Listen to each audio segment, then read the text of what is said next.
Isa. Ngayon ho, mga boss, chief amo, sir, dakuin muna ho natin itong mga missing sabongero kasi maikli lang naman po ito eh. Bibigyan ko lang po kayo ng update mga bossing dito po sa missing sabongeros kung ano na po ang nangyari. Ano po? Dahil, ano ba unahin ko dito? Ito. Dahil ho, mga kababayan, palala na at patindi na ng patindi, ito pong tungkol sa mga missing sabongeros, mga bossing, at umabot na nga po, no, sa meron na ding nakasuhan, mga boss. Nasaan ba yun? Hindi ko makita. Oh, si Atong Ang eh. Atong ang picture. Ito, nasa ilalim pala. O yan. Base po dito sa balita, mga kababayan, ha? Lalakyan ko dahil malabo ang mata natin. Oh, Atong Ang. Others face murder, serious illegal detention complaint over missing sabongeros case daw ho, mga kababayan. Ayan nga, dahil ang tinuturo ni Don Patidongan ay si Atong ang pinaka mastermind, mga bossing. Si Atong ang pinaka-utak nung pagkawala po nung mga sabongero. Sabi po ni Don Patidongan. Metro Manila, Philippines, at least 30 pamilya on Friday, August 1, filed murder and serious illegal detention complaints against business tycoon Atong Ang and other over the disappearance of missing cockfighting enthusiasts or sabongeros. Tingin nyo ho, kasama kaya si Gretchen Barreto dyan sa nakasuhan? No? Tingin ko kasama dyan. Bakit to, mga kababayan? Kasi nga ang tinuturo, isa sa tinuturo ni Patidongan, mga boss chief amo sir, si Gretchen Barreto ay kasama doon sa Team Alpha ba yun? O group ng Alpha. Di ba? At sabi din ho, base din po kay Patidongan, mga kababayan, isa si Gretchen Barreto doon sa kumukumpas o umagri na hindi sila papayag na ginaganon ng mga missing sabongeros yung kanilang negosyo. Nako, biruin mo, ilan sila?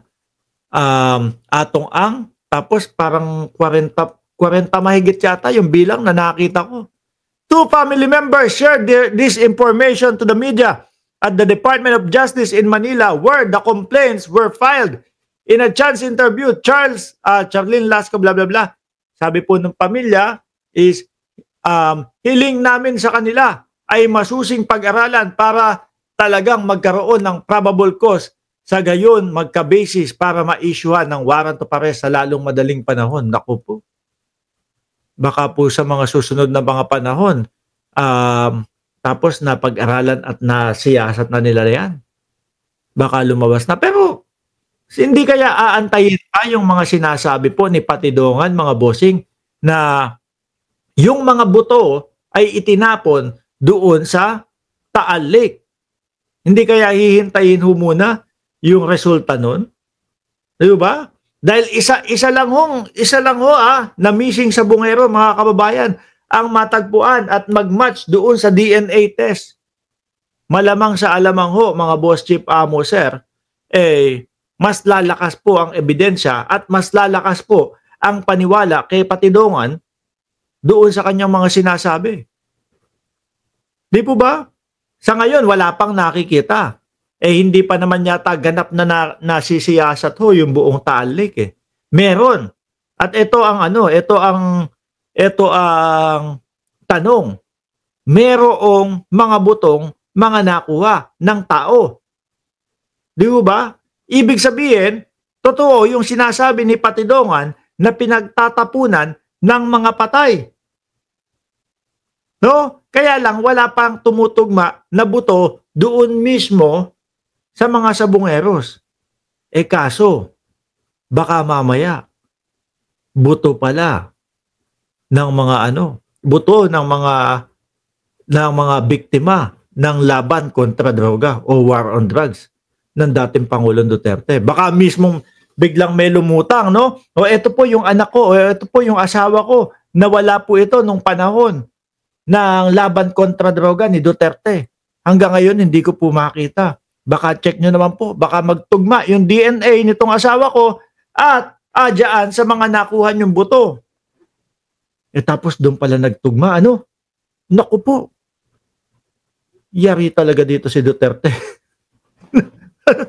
Yari ho talaga kasi ang sinasabi ho ng DOJ, mga bossing, is parehas na parehas yung mga pulis na ginamit nung laban kontra droga at yung mga pulis na ginamit o nagamit dito sa missing sa Bungero. Yari ho talaga, mga kababayan. Di po ba? Malamang sa alamang ho yan, masasabit po talaga, mga bossing. Sa dami po nung mga sa dami po nung mga nawawala. Di ba? Mas nagiging makatotohanan po yung sinabi ni Patidongan in a way na yung Taal Lake ay tapunan ng mga pinapatay. Di po ba?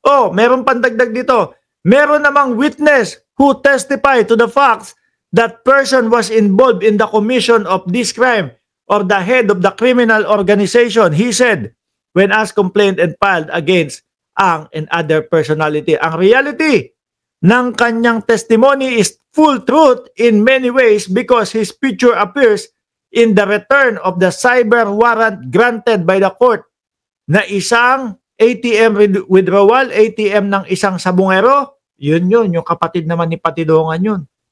Na umamin ho, mga kababayan. Umamin na siya yung nakita doon sa mismong CCTV nung ATM. Ganyan ho kasi yan, mga boss, no? Kapag ka magwi-withdraw ka sa ATM, kung makikita nyo, may mga camera nakatutok sa inyo. Kaya malalaman din ho, mga boss chief amo, sir, nung mga bangko, kung ikaw ay habang nagwi-withdraw ay may umaali-aligid sa iyo kasi nakatutok din yung camera ho, mga kababayan, at masusundan nila yan. Ganon. Doon niya po nahuli na yung kapatid ni Patidongan nag-withdraw gamit po yung ATM nung isang sabungero. Di ba? Ito ho yun, mga boss, Pero, sabi po ng DOJ, yung dalawang kapatid ho ni Patidongan, reliable source din nila.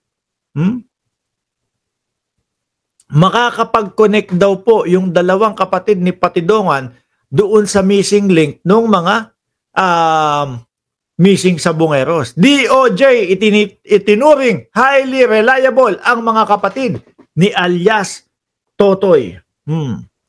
May balita na lumabas na itong dalawa daw na kapatid ni Patidongan ay naaresto. Meron naman sinasabi si Julie Patidongan, mga bossing, na daw, kumbaga, tawag dito? Pinayagan na magsalita. Kumbaga, pinalabas na para makatulong dito sa kaso. Sabi dito ng Department of Justice, mga kababayan, inihayag ng DOJ na mayroong katibayan o maaasahan ang mga ibinahaging impormasyon ng dalawang kapatid ni alias Totoy. May tunay na pangalan na Julie Dondon Patidongan. No? Isa nga ho doon, mga bossing, yung bumitbit daw po doon sa isang sabungero na nakita din po sa camera. Yung isa naman, yung nag-withdraw gamit po yung ATM nung sabungero. Kaya ho ako, mga boss chief amo, sir, hanggang kwento lang muna ako sa inyo Hanggang basa lang muna ako nung mga nitong mga balita ho, mga kababayan Kasi medyo mahirap magkomento ho dito, mga bossing. No, ang dami kong nakikita na twist ho, mga bossing. Sabi tuloy ni Jason Permin, yan po ba ang peace and order noon kay dating Pangulong Duterte? Pinagyayabang ng mga DDS, di ba? Pinagyayabang ng mga DDS na kesyo daw ho, mga kababayan. Nung panahon ng dating Pangulo, tahimik. Walang mga magugulo. Tapos, ayan, pati pala pulis, katatakutan mo. Baka mapagbintangan ka na isa sa nagdudurog. Di ho ba? Baka mamaya papayat-payat ka. Tapos sabihin ng pulis, ikaw, ang payat mo, adik ka, no? Halika, daling kita sa presinto. Mahirap na. Lahat katatakutan mo Di ho ba?